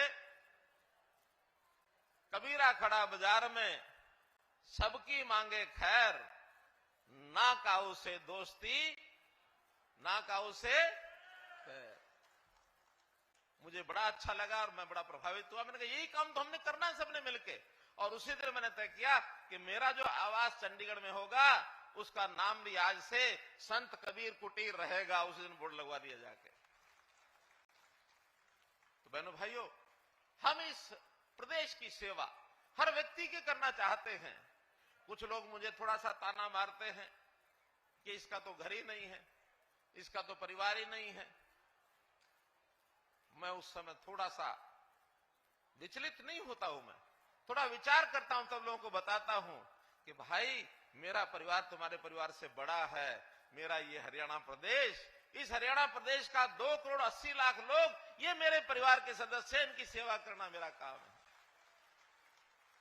तो इन सेवा करने के लिए बहुत योजनाएं चलाई हमने। उन योजनाओं की बजाय मैं तो इतना कहूंगा कि हमारे किसान बंधुओं जागरूक होकर के आगे बढ़ना सीखो। सुभाष बराड़ जी ने कहा कि हमको अपना दुश्मन पहचानना चाहिए। अब उस नाते से कुछ लोग ऐसे हैं जो इस किसानों के साथ, किसानों के हक की राजनीति चौधरी चरण सिंह जी ने की। किसानों के हक की राजनीति हमको करनी चाहिए, लेकिन किसानों के साथ राजनीति नहीं करनी चाहिए। कुछ लोग किसानों के इश्यूज को लेकर के अपनी अपनी राजनीति करते हैं, किसानों के साथ राजनीति करते हैं। ऐसे लोगों से सावधान रहना चाहिए। और ये जो हर जगह जाकर के किसानों का नाम लेंगे और कुछ ना कुछ उल्टी सीधी बात करते हुए कहीं धरना देंगे और कहीं प्रदर्शन कराएंगे, कहीं रास्ते रोकेंगे, इन चीजों से हमको सावधान रहना है। आखिर किसान का लाभ कौन करता है, किसान की आय कौन बढ़ा रहा है? नरेंद्र मोदी जी ने कितने ही ऐसे कार्यक्रमों को दिए कि किसान की आय डबल करनी है। और उसमें भी जो गरीब किसान है, उस गरीब किसान के नाते हम हर किसी का सहयोग करते हैं। किसान का बेटा ये कैसे उद्योग में चला जाए, कैसे ये हमारे छोटे छोटे काम है उनको आगे बढ़ाते हुए किस प्रकार से टमाटर का और जो रेसिपी है वो बनाना ही सीख ले, किस प्रकार से अचार बनाना है सीख ले, ताकि मार्केट में जाकर के बेचना शुरू करे। छोटा किसान केवल खेती पर नहीं निर्भर रह सकता, वो अपनी और कमाई को करना शुरू करेगा तो निश्चित रूप से वो आगे बढ़ेगा। तो हम लोग मिलकर के और उन लोगों को भी जवाब देना है जो किसानों के नाम से राजनीति करते हैं। अंत में मैं इतनी बात आपको कहकर के अपनी बात को समाप्त करूंगा कि जेपी दलाल जी ने कुछ विषय हमारे सामने रखे हैं कि इस इलाके में कुछ और डिमांड्स हैं या कुछ किसानों को मान सम्मान बढ़ाने के लिए कुछ बातें इन्होंने रखी हैं। मैं विश्वास दिलाता हूं हम अधिकारियों से सबकी फिजिबिलिटी लेंगे और फिजिबिलिटी लेकर के जो जो चीजें संभव है सब चीजें करेंगे, कोई कमी नहीं छोड़ेंगे। आज भिवानी जिला और उसमें लोहारू विधानसभा हरियाणा के सब जिलों में सबसे ज्यादा हमने काम कराए हैं, सबसे ज्यादा मुख्यमंत्री घोषणाएं यहां हुई हैं और उसमें भी लोहारू नंबर 1 पर है। और इसको आगे बढ़ाने के लिए जो डिटेल आप उनको देंगे उस नाते से आपके काम कराएंगे, कहीं कोई कठिनाई नहीं। इतनी बड़ी संख्या में रैली नहीं रैला आपने किया है, आपका बहुत बहुत आभार, बहुत बहुत धन्यवाद।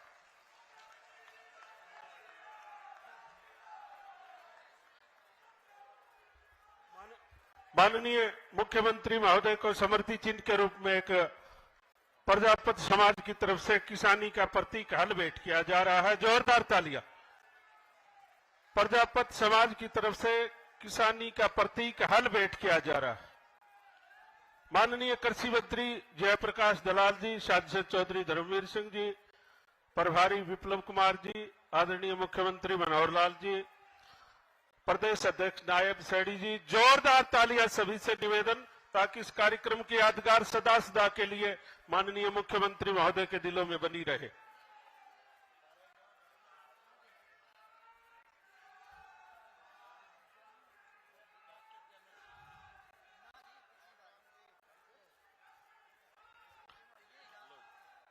बोला मनोहर लाल जी जिंदाबाद, जयकारा लगा मनोहर लाल जी जिंदाबाद, नरेंद्र मोदी जिंदाबाद, भारतीय जनता पार्टी जिंदाबाद, विप्लव देव जी जिंदाबाद, नायब सैनी जी जिंदाबाद, हरियाणा का किसान जिंदाबाद, हरियाणा का किसान जिंदाबाद। बहुत बहुत धन्यवाद। अभी तक भी लोग आ रहे हैं, सड़कें जाम है, आप लोगों ने रिकॉर्ड बना दिया। आप लोगों के सामने सिर झुकाता हूं, नमन करता हूं और आपको एहसान को मैं कभी उतार नहीं पाऊंगा। धन्यवाद। जय Hind.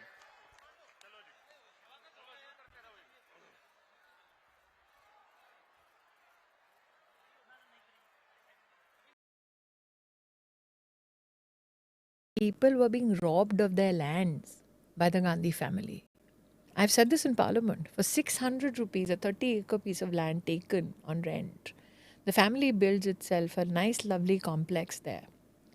The idea that they could do at some the wrong. head of a foundation, Sonia Gandhi, Rahul Gandhi, Priyanka Vadra, could mandate usurping of lands of farmers in Amethi was foreign. Can I speak for the Vice President of India? I can't. Can I speak for the Speaker of the Lok Sabha? I can't. It's not as if the opposition doesn't know it. They know it. And the opposition is hell-bent on ensuring that there's a competitive spirit about who can angle that I am more anti-Modi than my colleague within my same party. The issue is that when you say, why did you wade into a controversy? What did you think? You'll slap me around and I'll say, Hanji, please, ek aur. Nahin. You whack me about, I'll hit back. And I'll then hit back, and I'll hit back, and I'll hit back, till you decide not to whack me anymore. They went after a 16-year-old girl to destroy a child because they couldn't handle the attack from the mother. And I have not even digressed into it, that Mrs. Gandhi has a grandchild of her own. Who is the girl? Because that's not my politics. That is a typical Gandhi Khandan, mafioso kind of politics. But I can promise you this, because of that one thing that they did to my 16-year-old kid, I am hell-bent for the rest of my life. If Rahul Gandhi comes into Amethi, he will lose. It does not matter whether I am the BJP candidate or not. The Gandhis will never win Amethi again.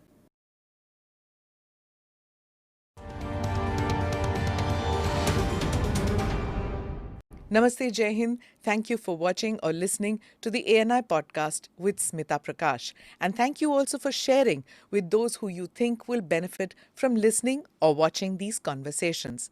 My guest today is Cabinet Minister Smriti Irani, who's been called a giant slayer for having defeated Rahul Gandhi in Amethi, the family bastion, in the general election of 2019. She's been a parliamentarian since 2011 and is a fierce debater.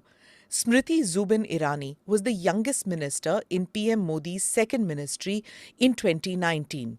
She's held the portfolios of Minister of Women and Child Development since 2019 and also Minister of Minority Affairs since 2022 as the first non-Muslim to hold the position. She previously served as Minister of Human Resource Development 2014 to 2016, Minister of Textile and Minister of Information and Broadcasting 2017 to 2018.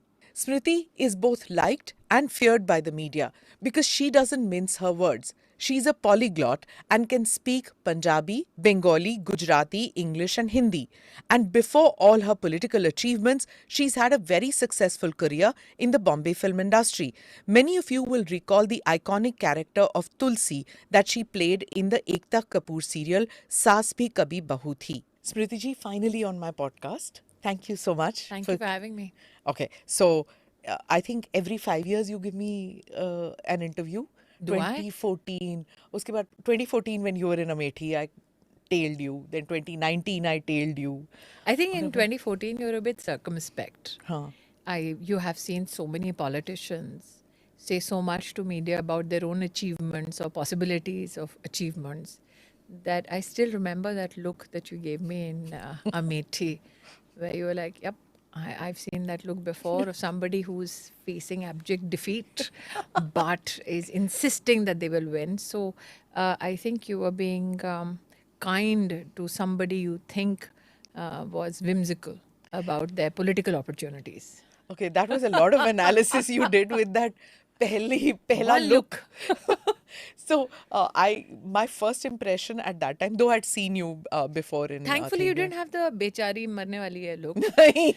Because there were many people who Yeah. were of that opinion, and many who had, in fact, they have this whole demeanor as though आपकी कोई शहादत होने वाली है Yeah, या आपका कोई sacrificial lamb, जनाजा हाँ. उठने वाला है. So mercifully, you didn't have that. No. My first reaction was that not of what people were saying, that sacrificial lamb. My thing was, oh my God, she's here for a long term, because when the suitcases were coming on the conveyor belt, I was standing next to you and your suitcase came and before mine. So I offered to help and you said, no, I will pick up my own case. So I thought, okay, refreshing. She doesn't have, a legion of litany people. of people. Yeah, helping you with the suitcase. I never did. You didn't. I Yeah. didn't have it in my media career. I didn't fancy it in politics. I think that it's one, if you need to be managed, then how will you manage the aspirations or the challenges of others?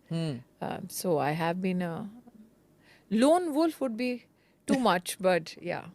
Even in 2019, when I came to that pokey little flat you had above those shops at the bottom, and then you had that, and it was so ordinary, if I may. I'm not trying to be say that you didn't have a luxurious apartment or you didn't even have a well-appointed apartment. It was We just in chhotu. 2014 got a space, and remember at that time Sonia Gandhi was UPA president and Akhilesh had the reins in Uttar Pradesh along with Mulayam Singh ji, and nobody was even willing to offer us any space No, to 2019 live I'm in. talking Yeah, about. certainly. 2019 was a leg up.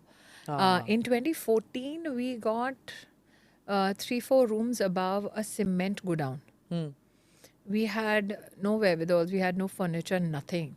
So there was a group of women, all of us stacked up in that little godown, so-called apartment. And I remember most of us, when we came back, we call it home, when we used to come back after our campaign, it was a 2022 long day campaign. And there was some of us who would wake up the next day, I mean, I still have a mark where some insect would bite us, or you would fall sick, suddenly come up with a fever because you caught some infection. Yeah. There was not a thing available, not a single hotel there, which is extraordinary for a place which has had 40 years of a Gandhi rule. And no hotel, no guest house, no rest house, no Sarkari guest house, where, even the DM could functionally possibly work out of. There was no collector's office. There was no fire station there. No hospital had a CT scan machine. In fact, the first X-ray machine that came into a district hospital came after we intervened. We had no dialysis center. We have no police line there. So there were many firsts in Amethi. Yeah. So where I would live was the least of the problems. 2019 was a leg up because by then there was also a sense of fear in 2014. कि भाई आप तो लड़के चले जाओगे, उसके बाद हमारे पीछे लोग पड़ेंगे कि how dare you support the BJP. तो खौफ का माहौल वहाँ पर 2014 में था, which आपने भी देखा, you were witness to it. Yeah. So for us to be so belligerent कि हम लड़ने आए हैं और we are here to stay, people took it with a pinch of salt. 19 was a bit different because by then I had spent 5 years there. And I had already told people that there's no guarantee who the BJP candidate will be in 19 because that's a parliamentary board decision. But by then people, साहस मिला लोगों को कि ठीक है दीदी, मेरे घर के ऊपर वाला जो घर है या मेरे गोडाउन के ऊपर वाला जो 2-3 कमरा है वो आपको किराए पे हम दे सकते हैं. तो 19 में सीमेंट के गोडाउन से हटकर हम किसी दुकान के ऊपर वाले जो 2-3 कमरे हैं वहाँ पे रहने की हमारी fumes. I was like, how are you living here? But that is a life that people in Amethi were leading. Why should mine be any different?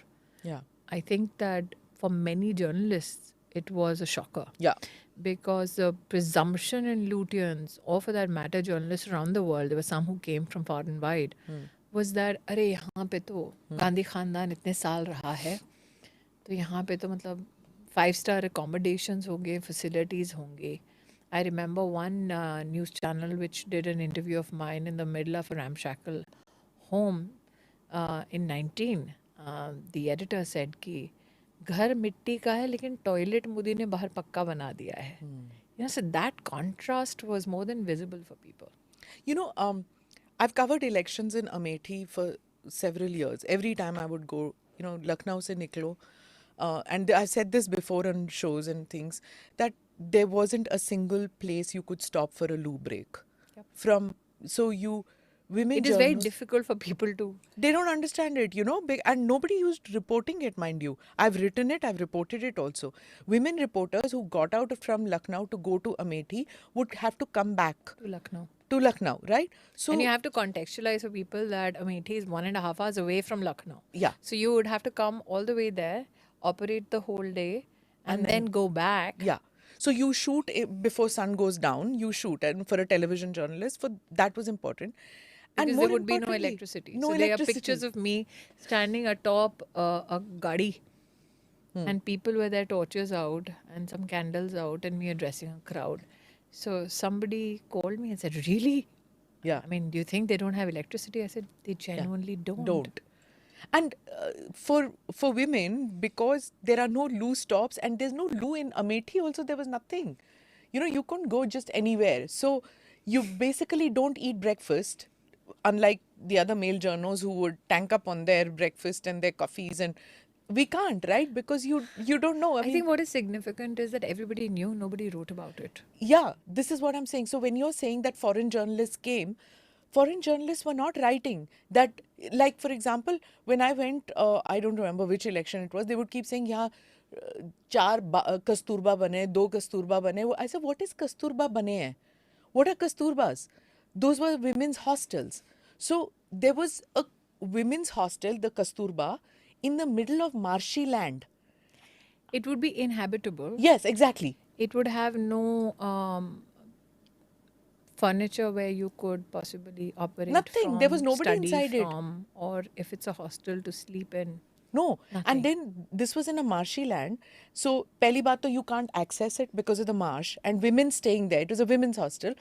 Udhar se nikal ke, wo Kasturba se agar hostel hai, wo nikal ke, how will she go to her campus or college? It took me a while to tell people that genuinely believe me that people were being robbed of their lands by the Gandhi family. The idea that they could do at some the wrong. head of a foundation, Sonia Gandhi, Rahul Gandhi, Priyanka Vadra could mandate usurping of lands of farmers in Amethi was foreign.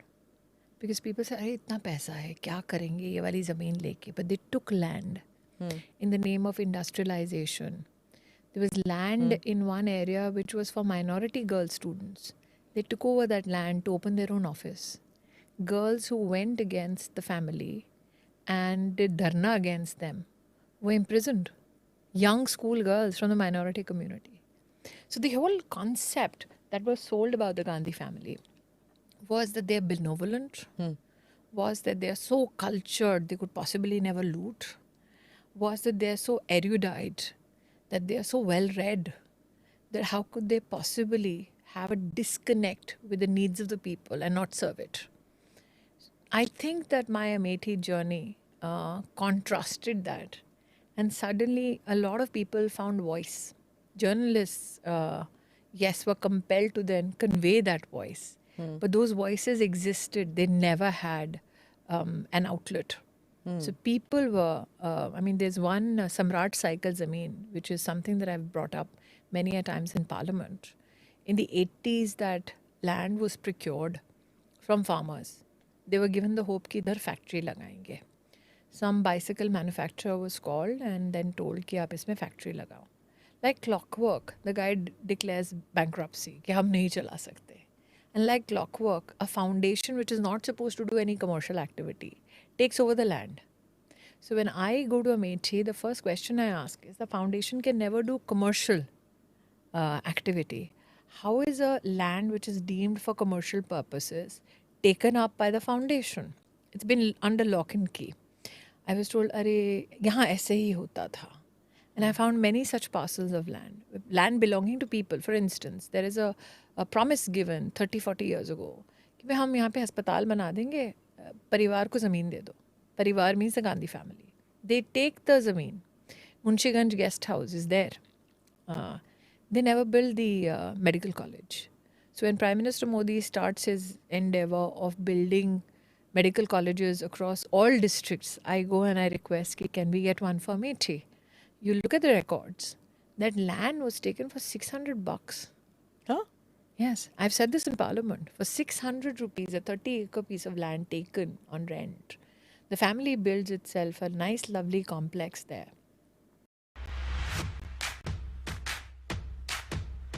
ਸਾਂਝਾ ਕਰੋ ਰੱਬ ਦੇ ਸ਼ਬਦ ਨੂੰ ਜਿਵੇਂ ਪਹਿਲਾਂ ਕਦੇ ਨਹੀਂ। ਇਸ ਸਭ ਤੁਹਾਡੀਆਂ ਉਂਗਲਾਂ ਤੇ ਹੁਣ ਪੰਜਾਬੀ ਵਿੱਚ ਵੀ ਉਪਲਬਧ। ਬਿਨਾਂ ਕਿਸੇ ਦਾਮ ਦੇ ਅੱਜ ਹੀ ਡਾਊਨਲੋਡ ਕਰੋ।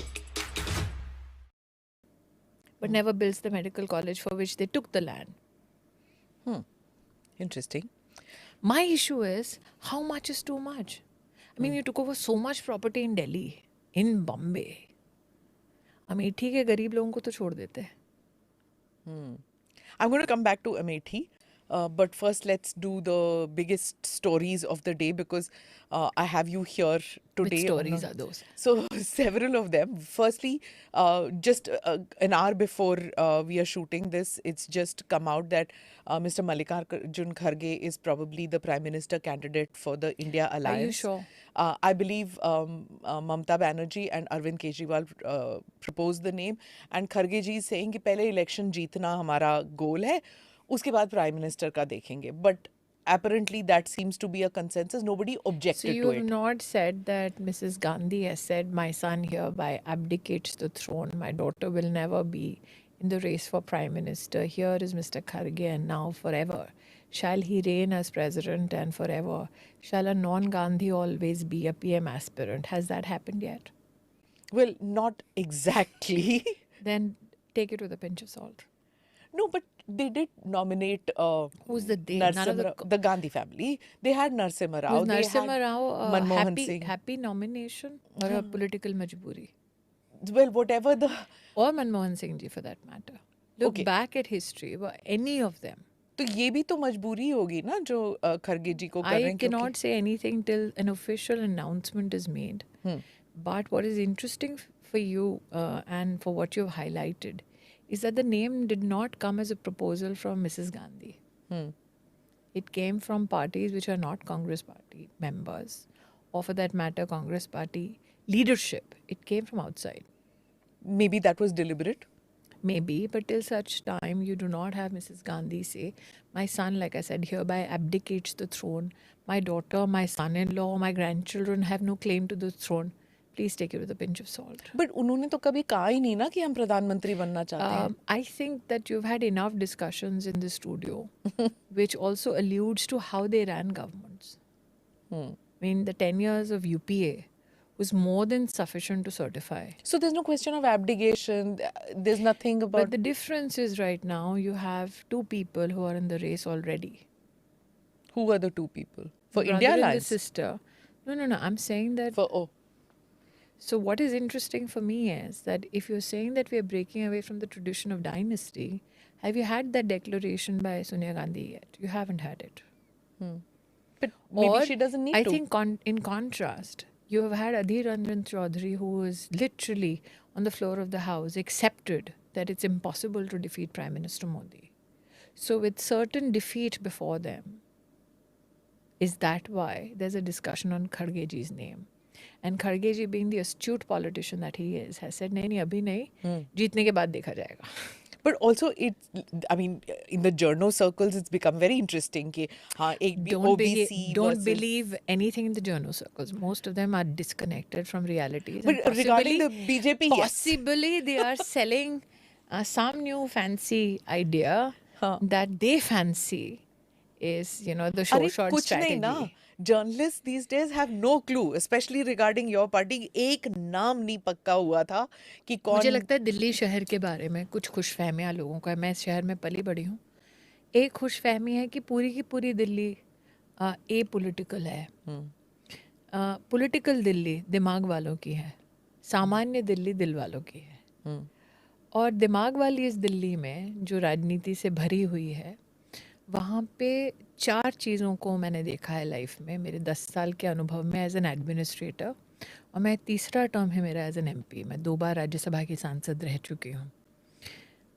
आपके पास आपकी पीठ पे छुरा भोंकने का भी दुश्मन नहीं आता, दोस्त आता है. यहाँ पे रिश्ते बनते हैं जब चाय पिलाई जाती है, मीठी मीठी बातें होती हैं, रिश्तों की दुहाई दी जाती है, दोस्तियाँ होती हैं. लेकिन उस पूरे चक्रव्यूह में सपोजिशंस बहुत रहती हैं. तो कल लग गया तो लग गया. तो मुझे ऐसा लगता है कि उस दिल्ली में अगर मोदी मंत्र, अगर एंगेजमेंट का और कम्युनिकेशन का आप देखें तो बुरा नहीं है.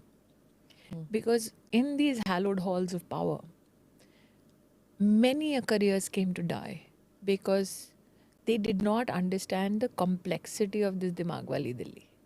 And I think what Prime Minister is doing now, and because he has seen Delhi up close, not only as an administrator, not only as a chief minister, he's also seen it as somebody who built the organization. He realized the pitfalls of it. And that is why when I see a lot of grassroots leaders find a voice, new faces find a voice, it is of great, I think, comfort to कार्यकर्तास. ठीक है, नाम चला रहे हैं तो इसका मतलब journalist को कुछ पता नहीं. हाँ, that's also true that it took a while, I think, for Delhi journos to figure out that they are inconsequential to the system. No, I don't think that they are inconsequential in terms of communication to the rest of the country. On issues of domestic and international import, the media does play a very significant role. But many people within the media do not limit themselves to reportage. They become power brokers. And I think that is what Prime Minister Modi has broken. It's not only the power brokers in the media, but brokers of all kind have been shoved out of the system because the people of our country deserved better. Let me come to the other news story which happened, which is of the suspension. I think 141, the last score that I heard, 142 MPs suspended. Now, your party is being accused by the opposition of being dictatorial. Harsimrat Badal even said that my party cannot suspend anybody. Well, it's the Speaker of the House and the Vice President of India who can. But it's being said that you built... So it makes for great headlines that BJP is dictatorial, but anybody who understands parliamentary procedure knows there's not BJP that announces people are suspended. The successful running of the house, both of houses, is the job of the ruling party. Agreed. And that has not been happening, and it's Because I think that the opposition, and this is my personal feeling, the opposition is hell bent on ensuring that there's a competitive spirit about who can angle that I am more anti-Modi than my colleague within my same party. So today, when the Vice President of India, the Chairman of the Rajya Sabha, announces that these are the procedures which cannot be violated as a parliamentarian, after knowing those procedures, you still go ahead and violate it. That means you're being mindful of the rules that you're breaking. You're also mindful of the consequences that will occur. Now, this is not a classroom. This is the Parliament of India. There is a historical context to every activity that is undertaken in Parliament. There is a precedent that you set, not only from a domestic perspective, but also an international parliamentary perspective of how business in a house is conducted. We are a part of many such international unions or associations or organizations that study the functionality of our parliament. Can you have the Vice President of India or the Speaker of the House announce a set of rules and regulations and procedures in terms of your parliamentary engagement and willfully have parliamentarians break those rules and then expect no consequence for it from the Speaker of the House? Because there's a precedent that you're setting. But these were the I am norms of the which were anyway happening, right? Getting into the well of the house, placards. It's been there so for if you decades. say that I want to ensure that there is dysfunctionality because I'm going to be anarchist, and people before me in parliaments before me were allowed it, and hence I shall also break the rule. The question is how long, how much, and how far. So it is not only the responsibility but also the right of the Chairman of the Rajya Sabha and the Speaker. What shocks me is not the juvenile reaction of the former Congress president. The fact that Which one are you referring to? I mean, there is one who is of substance from an Amethi perspective, which is Rahul Gandhi. I could never imagine the depths of depravity when you not only urge a fellow parliamentarian to mock the Vice President of India, because it's not an individual, it's an institution. Kalyan Banerjee is mocking, Yes. mimicking. And that is supposed to be a very erudite, legal. On the steps of the parliament, you mock the Vice President of India, you think it's funny. And Mr. Rahul Gandhi films it, encourages it. Now, there is a decorum which is expected of us as parliamentarians. I've had issues on which I have not, in the 10 years of the UPA, I had served a few years in the opposition. But never in my life had I as a parliamentarian mocked the chair, mocked the speaker, or used words that brought disrepute to the chair. Because that, like I said, is not an individual, that's an institution. So I always thought that maybe this is the end of juvenile politics by Mr. Gandhi. But to willfully stand there and encourage disrespect towards the Vice President of India, now that's a new low that he has hit. Kalyan Banerjee included, but every parliamentarian who stood there and laughed and encouraged Kalyan Banerjee to humiliate the Vice President's office is equally culpable. And there's So been in no the apology House, as yet. in the House, can you expect them to do better? This is the same set of people. Mr. Venugopal was standing there and laughing. For what? Yeah. Like I said, it's not an individual, that's an institution. And then can you expect better when they're in the House? They pay no heed. So, what is worrying though is that what happened outside is, of course, that a constitutional post was mocked. That Can you is deny bad. that constitutional post the right then to deliver justice? And then there is this which happened, which is more suspension. They It seems stood like on everything is they stood on the table and threw a book at the chair. If you remember, This is not this Harivansh incident. ji, Yeah. yes, the deputy chairperson, they were slamming books on the table. They were chucking papers at the chair. This is the earlier parliament building. Yes, but it's the same opposition. Yeah. Same members who are playing truant. So Harsimrat Badal says that this new parliament building is a graveyard of democracy because It may be a graveyard for those who consider themselves opposition. But why should it be a graveyard of democracy? Who uses those words? It's not as if the BJP always had a winning streak. We were on the losing side as well. But did we as political activists ever demean our institutions? You can question process, procedures and ask. But can you say that the parliament is not to be given due respect only because you're not in power? So they keep bringing up Mr. Arun Jaitley and Ms. Sushma Swaraj's statement saying these kind of protests are part of democracy where you can protest in parliament. Is throwing a paper at the chair. Has Sushma Swaraj, Arun Jaitley ever thrown a crumpled up, balled up piece of paper at the chair? No. Have Arun Jaitley, Sushma Swaraj ever banged books on the table of the Rajya Sabha? No. Have Arun Jaitley or Sushma Swaraj ever mocked the Vice President of India on the steps of Parliament? No. Have Arun Jaitley or Sushma Swaraj used language within Parliament which brings disrepute to parliamentary procedures as such? No. Do you think this was done deliberately Of course to it was. invite suspension? Because Yes. that seems to have united. But that's more than obvious. Okay. You know the rules. You know the consequence of breaking it. If I broke a rule today, do you think that the Speaker or the Vice President of India will have any mercy for me? Not at all. Because they cannot show a precedence where I can, let's say, break a law or a procedure and then not invite the wrath of the chair. But this has united the India Alliance where they were. Can you imagine breaking the law unites them? Point. Bringing disrepute to Parliament unites them.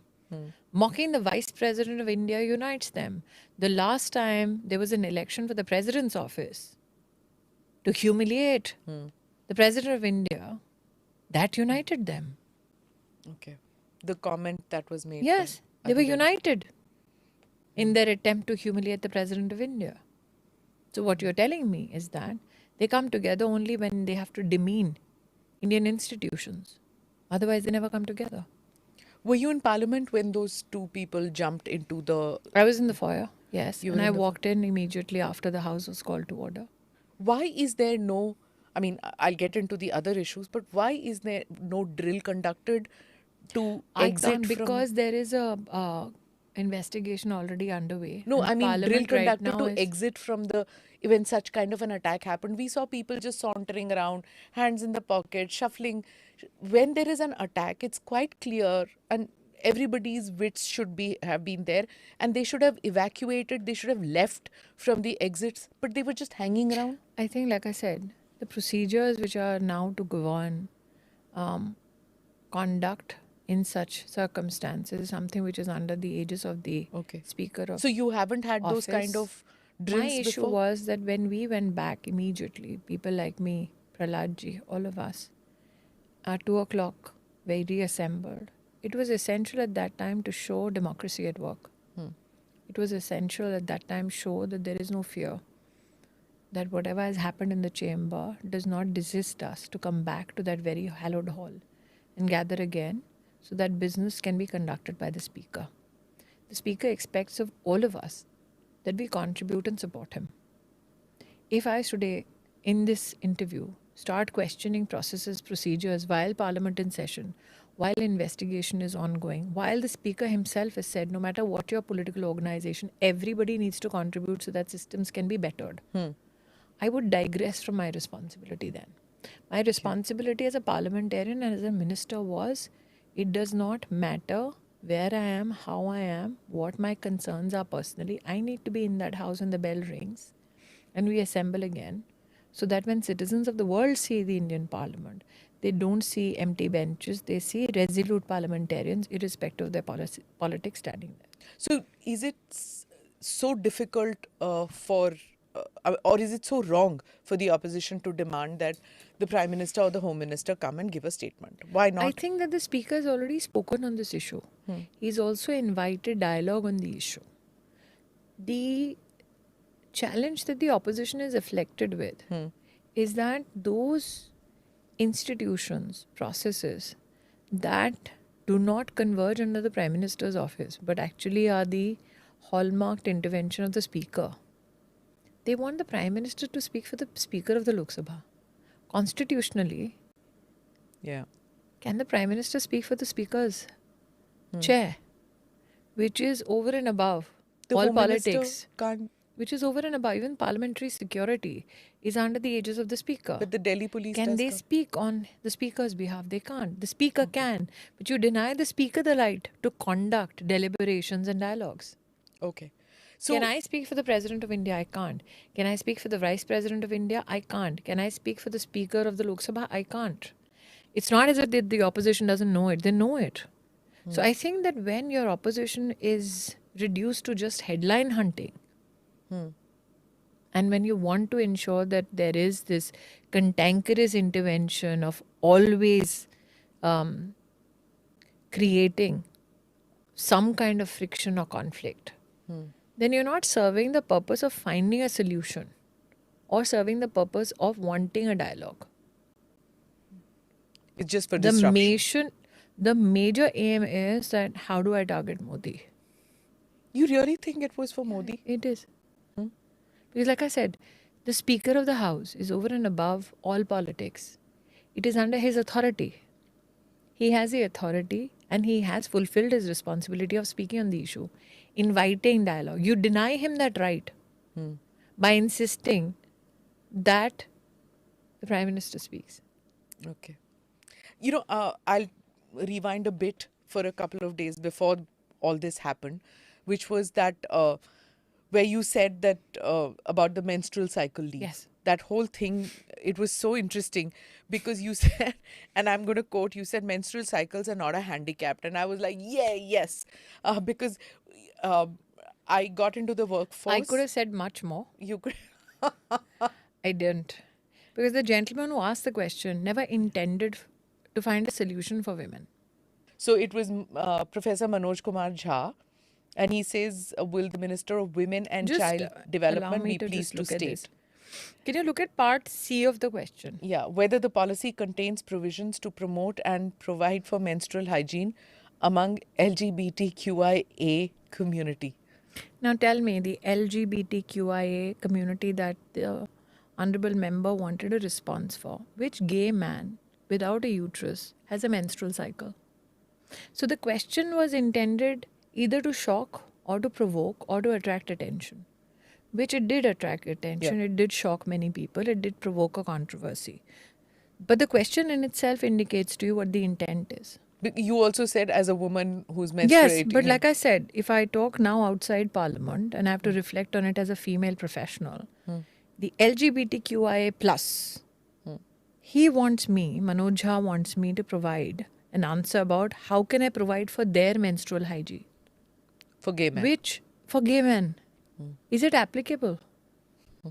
The second issue is, he says in his communication that Bihar has a policy of menstrual leave. Which is not here visible, He said this on the floor of the House. but didn't that- mention it in. Yeah, so if you look at this question alone, allow me to go back to it. If you go back to this question alone, Whether the government is planning to roll out. there is a policy which is, if you look at my answer, it talks Yeah. about a policy which is available on a website. The issue is, in his verbal intervention, he says Bihar has a policy. He insinuates as though Bihar is an overarching policy which is applicable to the private sector. His question to me is, Bihar doesn't? doesn't have a private sector policy. The chair can pull him up for lying or insinuating. Misrepresenting. Yep. Okay. But what measures are in place to make compulsory for employers to grant leave? So Bihar may have in 1992 a policy for paid leave for women in government. Does not have it in the private sector. Huh.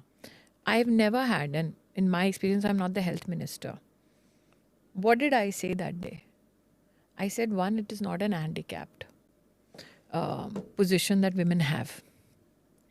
Somebody said, आपने handicap क्यों बोला? I said, आप अंग्रेजी की कोई dictionary उठा के देख लीजिए, उसका दूसरा सिनोनिम में impediment है. तो मैंने वो दोनों शब्द का इस्तेमाल किया. मैंने disability नहीं बोला इसको. फिर उन्होंने कहा, आपको पता नहीं है कि पेन होता है. अच्छा, interestingly, it's all men. Somebody, in fact, you tweeted about it. Some gentleman wanted Yeah. to take out my uterus because I had such a position. He Now, said, actually, I take umbrage that on was it for twisted. 3 reasons. Oh. One, the whole movement of feminism was so that women can have their opinion voiced themselves, no matter what the consequence. So for somebody to say, I'm a feminist man, and because you have an opinion which is different from mine, your uterus should be taken out, is an oxymoron unto itself. Yeah, God help his family and those who are working in his organization. The fact that he can do it with impunity with somebody on a constitutional post means there is much more that he could possibly do with people around him, Yeah. working with him or within his family. That itself is a frightening proposition for those women. Yeah. But what is the issue at hand?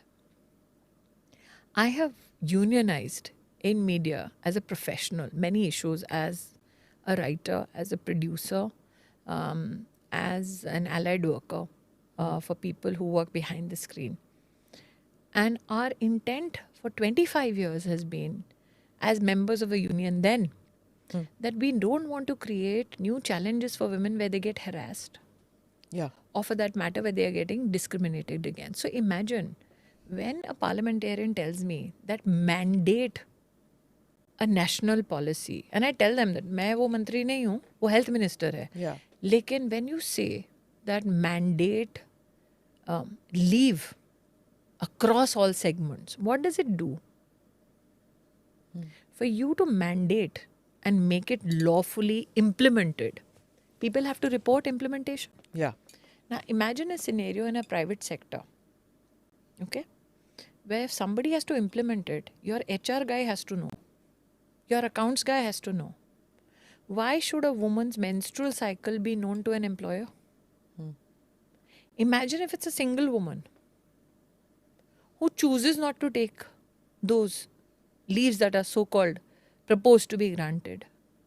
Can you imagine the harassment that woman will have to face? Yeah. Third, Especially on the work floor, right? can you Yeah, imagine? 3 We days are not saying being more there. and more women have to come and join the workforce, especially on factory floors, corporate houses. Imagine a floor with 20,000 women. Yeah. So we are creating new barriers for discrimination. What this gentleman, when he asked me the question, never told anybody. In fact, what never came out in any critique was that under the Occupational Safety and Health Standards rules of 2020, medical leave is already provided for. Yeah.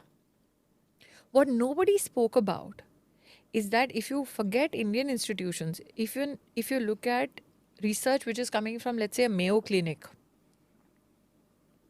what do they say? 80 to 85% women face it in their life cycle. Yeah.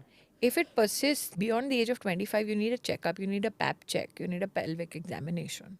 Which is a medical issue then. It's a medical issue. It is shocking that it's less in married women, more in young girls. Yeah. So the issue is you're creating newer layers for women to be humiliated. You're creating new layers for discrimination. You're creating more reasons for them to say, Arey, pehle we used to deny them because they're getting married. Then they are being denied because they're having babies. Now you're giving them a monthly reason to deny them equal opportunity. So when I spoke in Parliament, I spoke from my personal experience because I don't want more and more women harassed. But the question is it not provided for in the law? It is a part of law already. Yeah. It is only under the context of medical leave, which is true because if you look at the challenge with regards to severe pain, that is an indication of a hormone or chemical imbalance or a genetic inclination to it, which means you need a doctor immediately. You can't self-medicate, especially if it is above the age of 25. It became political because you had K. Kavita saying, as a I woman, don't it is expect appalling. her to be socially or politically mature.